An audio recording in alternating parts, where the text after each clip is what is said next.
In this Alvanta training video, we want to show you how to create teams and sub-teams.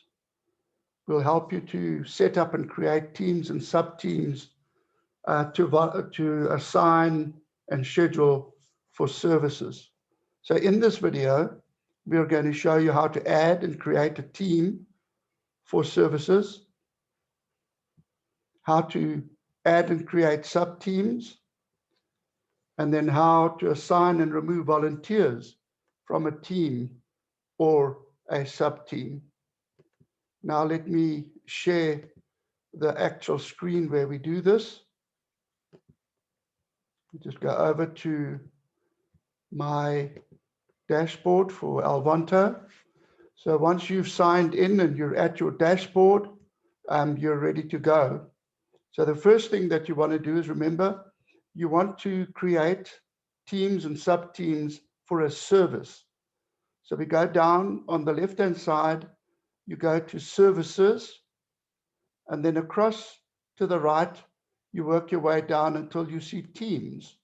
So these are teams that are going to be assigned to services. So we click on teams, and now we have the screen that deals with teams. You'll notice that we have several different teams already established, music teams, hospitality teams, and so on. But now we want to create our own team. So let's go and add a team. And now we come to the page where you have to add your team. Of course, you have to give it a name. And in this case, let's think of creating a set of serving teams for our visitors welcome lunch, where we meet with people. There will be catering involved, teaching involved. So we want to create a team. So let's call it an integration team. That would be our overall heading. And once we've done that, we want to keep it active, not inactive, otherwise it just is dormant. Now we've got a name, we've created a team, an integration team, and it's active.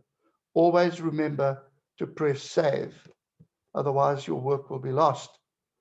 So there we have, it says team at the top, team saved, and we're ready to go. So now you'll notice it's saying that there are no sub-teams for this. So we want to go now and create a sub-team. In other words, teams that will share the role. 1 week, one team will be on, the next team will come on the following week. So we can have 2, 3, 4, as many sub-teams as you want. So let's click on the sub-teams. And now this sub-team, let's call it integration team 1. Let's say we are going to have 2 teams, but we create 1 team. Now we keep it active, and we want these teams to operate. If you leave all of this, it'll just by default choose the services that you're working with. But in our case, integration teams will probably always be connected to our Sunday standard service. But we can just leave it out. We don't need to worry about that.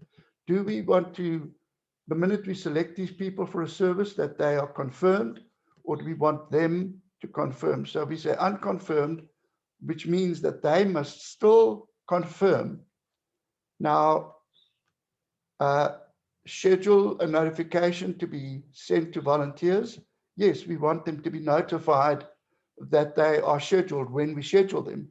And in this case, let's say we want them to report to the person who is responsible for these integration teams. So let's say that that would be Frank.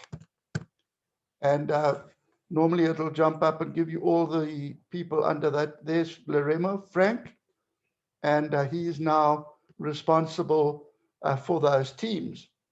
And all we have to do is press the save button to make sure that we now have a sub-team with that criteria. Now, let's continue to move down, And once you've saved it, it now wants you to populate that team. So if we go across the right hand to the middle of the page to add team member, who is going to serve on this first or integration team number 1, we press the button add, and now you have all the departments.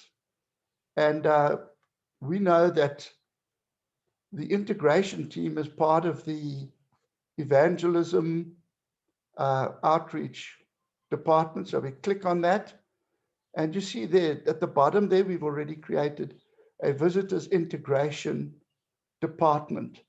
So if we click on that, now it says, who do you want, what departments or areas inside the team do you want to populate? So we go here to visitors welcome catering. Who's going to be responsible for that? We notice on the right-hand side, the only person we've got is Frank. So we click on Frank, and now he is scheduled on team 1. He's the first person. Let's go here, visitors welcome presentation. Who's going to teach that? Well, let's say Basil is going to do that. So we choose Basil for our first team, and he is now the presentation leader for the visitors welcome. Now, the administration, we've got a couple of people that have been set aside for volunteers. And in this case, let's make it Lynn. And let's make it Trevor as well, the husband and wife team. They're the administration. They're going to keep tabs of names and addresses and all the information that is needed at a visitor's information. Now, who would we want to be the leader? We see the only person that we've set aside is Frank. So we click Frank. Now, if you stop at that, we've now populated that. No saving is required. We just need to close that. And now notice what's happened. You have integration team 1. It's scheduled. They've got to confirm. It's scheduled to let them know. Frank has got to be told. And the team members appear here. Frank is the catering. Basil is the presenter. They're the admin people, that Lynn and Trevor Miller. Frank is the visitors welcome team leader. Now, you might have made a mistake and you want to delete. You just press delete and you can add in the correct person that you want there. But let's assume all that is now done. You just push save. And now that is done.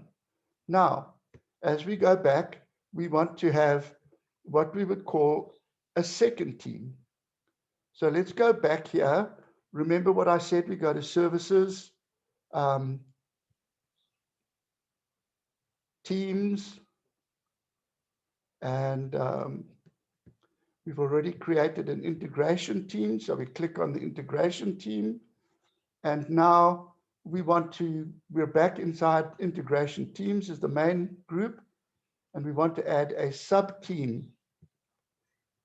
And again, we give that a name. We call the first one integration team 1. Let's call this one integration team 2. I used capital on the last, so let's try and be consistent. And that's a spelling mistake. So we just go integration 2, it's active. We're not going to select a team that's there. We do want them to be unconfirmed so that they need to confirm. We want to schedule them a notification to be sent. And we still want them to be reporting to Frank. So we click on Frank, and now they will report to Frank. And of course, we save that. Now we've got our team set up. But as we push save, we now can continue to go down and begin to add team members. Now, remember, we had to go to our integration team as part of the evangelism department. So we click on evangelism, and we are going to deal with creating a sub-team for visitors integration. And again, the visitors welcome is Frank. He's always going to be the welcome catering responsible person. Visitors welcome presentation. this time let's make it Frank, because last time it was Basil, so they're going to take turns. So let's put Frank in. Now the visitor's admin. Oh, there's Rochelle. Let's make Rochelle the admin person for this particular team, so that the people don't always have to be at every meeting.